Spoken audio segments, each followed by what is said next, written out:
matière par matière, école par école, et nous avons des statistiques de genre. Depuis un certain nombre d'années, à travers la mise en place de l'USI, bien sûr du système d'information de gestion de l'éducation, nous avons beaucoup de données qui émergent, mais qui tardent à être des informations au sens décisionnel du terme. Et c'est un premier pari de commencer avec l'existant. Que pouvons-nous mieux faire avec toute cette série de données qui existent, notamment à travers le Bureau national des examens d'État, à travers les dernières enquêtes des évaluations nationales sur les apprentissages pour lesquels nous avons des données probantes, des évidences en littératie, en numératie. Que pouvons-nous faire déjà avec les données existantes pour les transformer en informations et que pour les directions techniques, les partenaires puissent les utiliser aujourd'hui et que ça fasse du sens pour la transformation de l'éducation. Et je crois que c'est l'occasion de dire que nous sommes appelés à deux chantiers. Mieux utiliser les données existantes, il y en a beaucoup, énormément, qui tardent à être utilisées. Deux, il est évident que nous nous lançons pour que 9 ans plus tard, nous ayons des statistiques scolaires au sens propre du terme. Ces deux s'inscrivent dans un continuum, dans une série qui nous portera une historique de tendances pour que nous puissions véritablement savoir concrètement pourquoi peut-on faire des inférences statistiques, des corrélations, par exemple, sur l'échec scolaire, sur les réussites ou les échecs en milieu urbain, les bidonvilles, les milieux ruraux, entre filles, entre garçons. Mais il n'y a pas seulement que les données qui portent sur les élèves. C'est vrai, Madame Digas. Nous avançons. Et cette année, nous allons disposer d'un identifiant unique pour tous les élèves de la République. Ça a été une commande du gouvernement et nous avons déjà les premières données qui rentrent au niveau des différentes plateformes.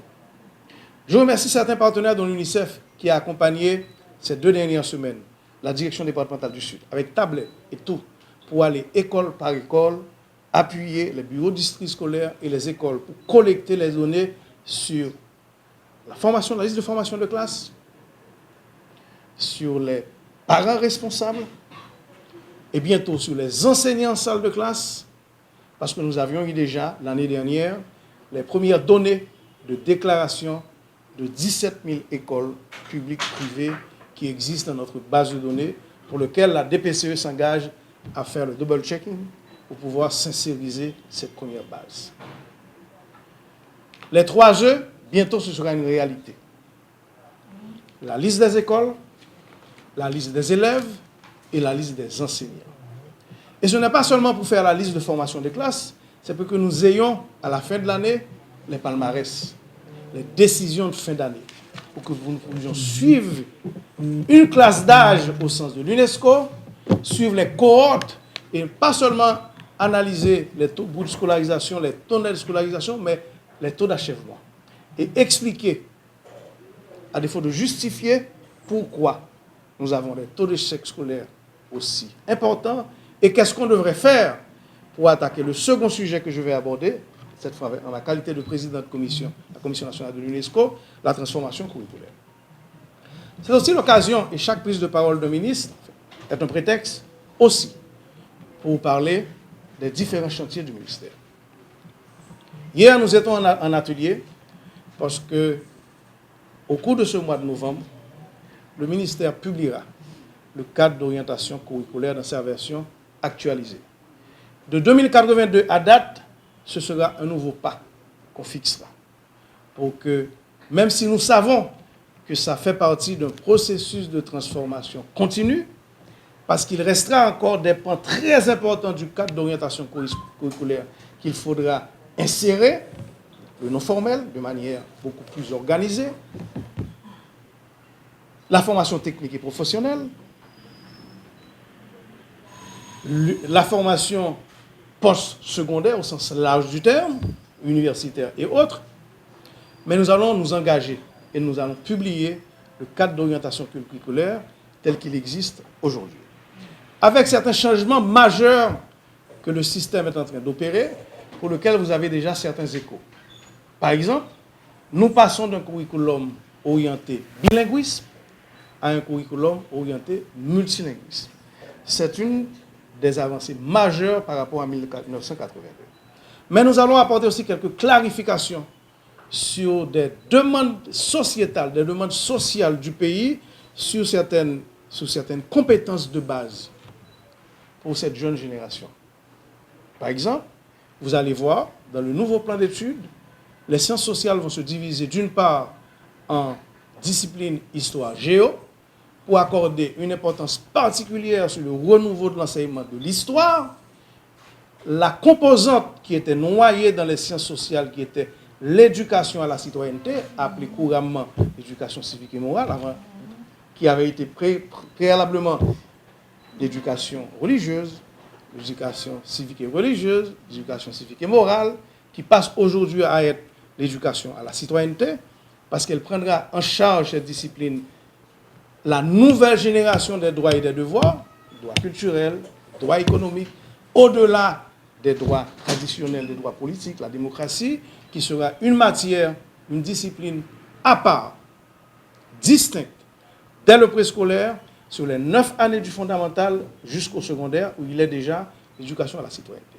C'est une parenthèse pour dire que le ministère continue de compter sur le partenariat signé avec Mme Giannini, la directrice générale adjointe de l'UNESCO, que j'aurai le plaisir de rencontrer à nouveau lors de la conférence générale, avec qui j'étais la semaine dernière d'ailleurs, pour que nous puissions voir comment renforcer ce partenariat sur la transformation curriculaire, pour que l'école haïtienne ait un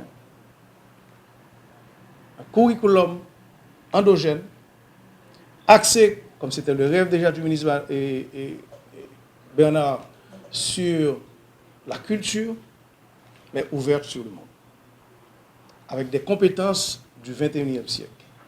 Pas seulement les compétences, les savoirs encyclopédiques traditionnels, mais une école qui développe des compétences de vie pour les jeunes haïtiens, parce que c'est un pays qui vit à la fois, non seulement, comme je le dis souvent, multiples transitions, pas que politique, cette transition démographique, où je crois que le dernier rempart, quand tout pays est dans les difficultés qu'Haïti connaît aujourd'hui, reste l'éducation. Merci, bon atelier et félicitations encore à l'équipe. Ces instituts spécialisés, comme l'Institut de la planification, qui se trouve à Paris, et le Bureau international de l'éducation à Genève. C'est-à-dire, c'est tout un... Nous proposons un paquet de formation, des outils, des méthodologies qui ont déjà été prouvées dans différents pays, et dont nous avons un des professeurs de l'IFE, ancien professeur de l'IFE, qui a déjà fait la présentation, M. Hadim Silla, qui va pouvoir justement guider toutes ces séries de séminaires, comme il l'a fait lorsqu'il était à l'IFE. Alors je pense que c'est déjà un ancrage important, et nous souhaitons évidemment que vous veniez tous nombreux, et ça sera une grande réussite, en collaboration bien sûr avec tous les partenaires. C'est aussi une opportunité aussi pour que d'autres partenaires se joignent à nous pour favoriser cette campagne de formation de tous les responsables, cadres du ministère, et ils sont bienvenus à se joindre à nous.